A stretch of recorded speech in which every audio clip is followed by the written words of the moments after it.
আকাশবাণী খবর পড়ছি রক্তিম ভট্টাচার্য। এখনকার বিশেষ বিশেষ খবর হল, প্রধানমন্ত্রী নরেন্দ্র মোদী আজ রাজস্থান ও গুজরাট সফরে একাধিক উন্নয়নমূলক প্রকল্পের উদ্বোধন ও শিলান্যাস করবেন। সোমবার তিনি 6 দিনের ইন্দোনেশিয়া, অস্ট্রেলিয়া ও নিউজিল্যান্ড সফর শুরু করবেন। গুজরাট পুলিশ নিষিদ্ধ সন্ত্রাসবাদী সংগঠন জৈশ-ই মোহাম্মদের সঙ্গে যুক্ত থাকার অভিযোগে 8 জনকে গ্রেপ্তার করেছে। ইনস্টাগ্রামে শিশুদের যৌন নিগ্রহ সংক্রান্ত বিষয়বস্তু নিয়ে বিজ্ঞাপন প্রচারের অভিযোগে মেটাকে তলব করার নির্দেশ দিয়েছেন কেন্দ্রীয় বৈদ্যুতিন ও তথ্য প্রযুক্তি মন্ত্রী অশ্বিনী বৈষ্ণব। ইউরোপে মারাত্মক তাপপ্রবাহের জেরে খরা পরিস্থিতি তীব্র আকার ধারণ করেছে। দেশে এলনিনোর কারণে স্বাভাবিকের তুলনায় কম বৃষ্টি ও উদ্ভূত পরিস্থিতি পর্যালোচনা করে কেন্দ্র কৃষকদের সদা সতর্ক থাকার পরামর্শ দিয়েছে। ফিফা বিশ্বকাপ ফুটবলে রাউন্ড অফ 32 শেষ দিনে আর্জেন্টিনা, মিশর এবং কলম্বিয়া শেষ 16 উঠেছে। পুরুষদের ক্রিকেটে ভারত ও ইংল্যান্ড আজ টি-20 সিরিজের দ্বিতীয় ম্যাচে একে অপরের মুখোমুখি হবে। আসছি বিস্তারিত খবরে। প্রধানমন্ত্রী নরেন্দ্র মোদী আজ রাজস্থান এবং গুজরাট সফর করবেন।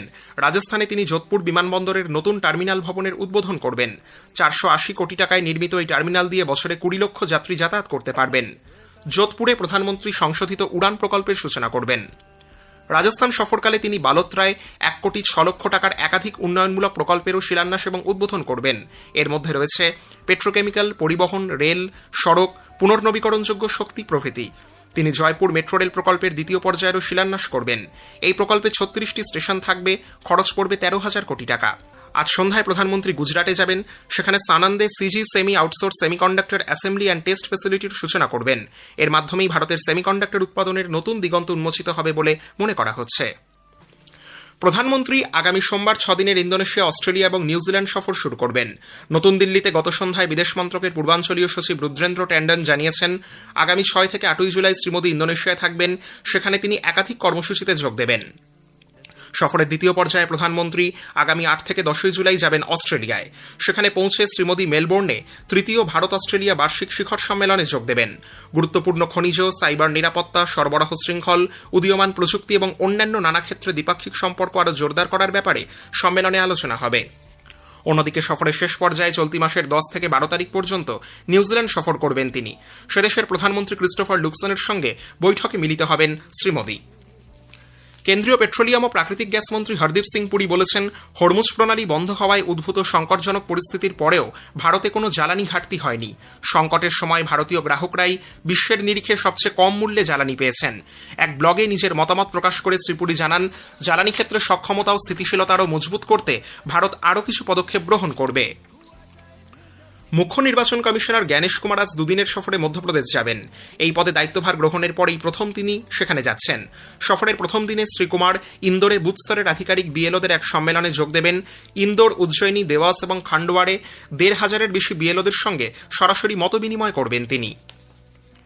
কেন্দ্রীয় বাণিজ্য ও শিল্পমন্ত্রী পীয়ূষ গোয়েল জানিয়েছেন, ভারত ওমান সর্বাত্মক কৌশলগত অংশীদারিত্ব চুক্তি সিইপি এর আওতায় বারাণসীতে তৈরি 40 মেট্রিক টন বিস্কুট ওমানে পাঠানো হয়েছে। চুক্তির আওতায় ওমানের বাজারে এই বিস্কুট নিঃশুল্ক প্রবেশ করতে পারবে।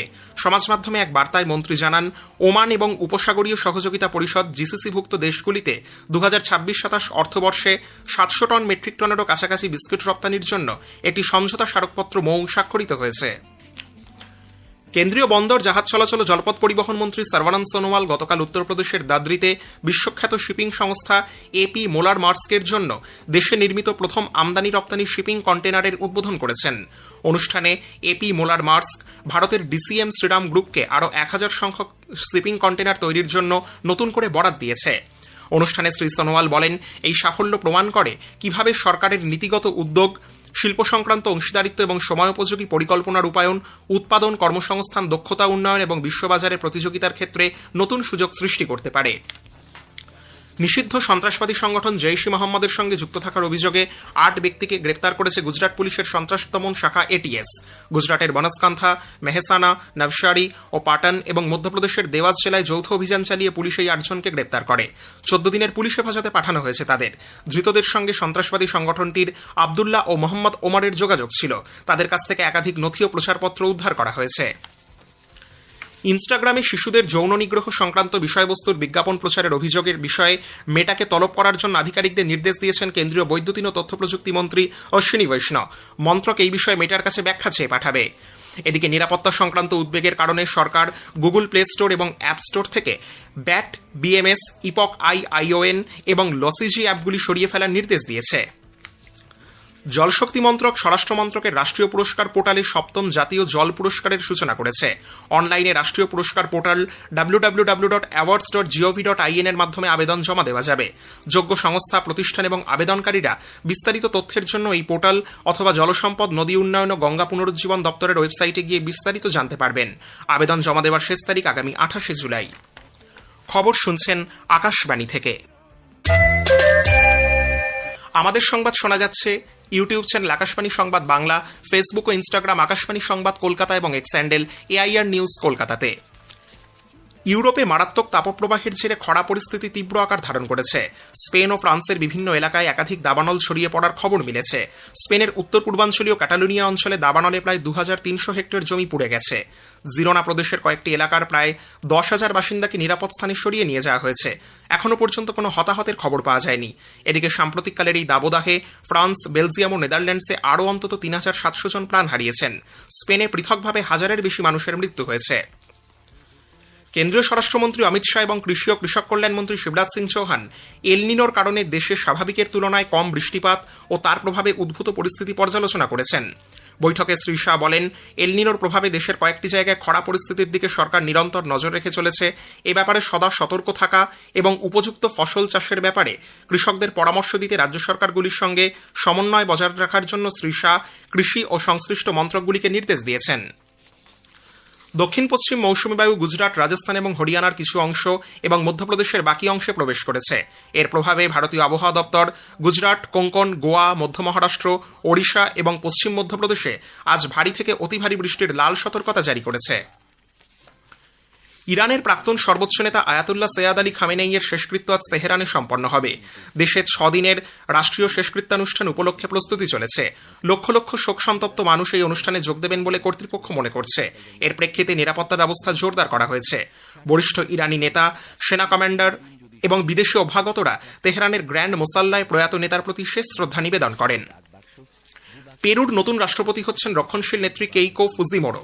গতকাল রাষ্ট্রপতি নির্বাচনের চূড়ান্ত পর্ব বা রান অফে প্রাক্তন রাষ্ট্রপতি আলবার্তো ফুজিমোরির কন্যা 51 বছর বয়সী ফুজিমোরিকে বিজয়ী ঘোষণা করা হয়েছে। চলতি মাসের শেষ দিকে তিনি রাষ্ট্রপতি পদে দায়িত্ব গ্রহণ করবেন। গণপ্রজাতন্ত্রী কঙ্গোয় ইবোলার সম্ভাব্য দুটি চিকিৎসা পদ্ধতির ক্লিনিক্যাল ট্রায়াল শুরু হয়েছে। কঙ্গোর ইনস্টিটিউট ন্যাশনালে দ্য রিসার্চে বায়োমেডিকেলে, বেলজিয়ামের ইনস্টিটিউট অফ ট্রপিক্যাল মেডিসিন এবং ব্রিটেনের অক্সফোর্ড বিশ্ববিদ্যালয়ের বিজ্ঞানীরা সম্মিলিতভাবে এই পরীক্ষা প্রণালী শুরু করেছেন। মার্কিন যুক্তরাষ্ট্র আজ 250তম স্বাধীনতা দিবস পালন করছে।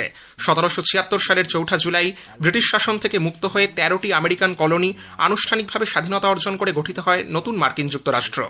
ঐতিহাসিক এই দিনটি উপলক্ষে দেশ জুড়ে আজ নানা অনুষ্ঠানের আয়োজন করা হয়েছে।